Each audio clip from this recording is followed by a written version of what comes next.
Attack of the show. Attack.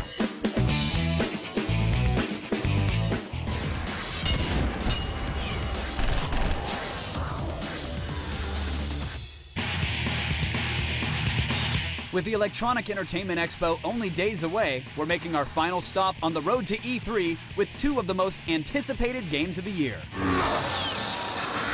This is one of those years where while we may not know everything that's going to be at E3, what we already know is quite a lot of games, and they're already very, very big franchises.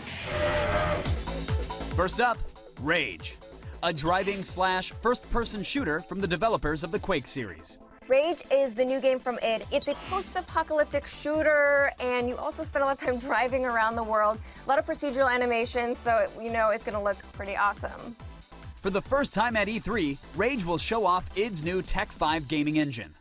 What's so impressive about id Tech 5 is the animations in the game, how it looks, how it plays. You'll be able to engineer your own weaponry, like an RC car that has a bomb strapped to it. And I'm really excited about it because from what I've seen of the game, it's incredibly impressive and it really showcases this kind of storied history that id has with shooters. It's a visual feast, and it already looks like a game that's very fun to play in the deeper shooter that we've seen from them in past years. That'll be up on our stage Wednesday, 3 p.m. Pacific time. I am already excited, and I've seen it already. Couldn't be any easier. What do you say? But for those who'd rather force choke their enemies, we've got the MMORPG every aspiring Jedi has been waiting for with Star Wars: The Old Republic. This one has been in the works for quite some time, and this may be the only viable contender to the MMO space to go toe-to-toe with World of Warcraft. Set 1,000 years before the original trilogy, don't expect this game to be a revision of Star Wars Galaxies.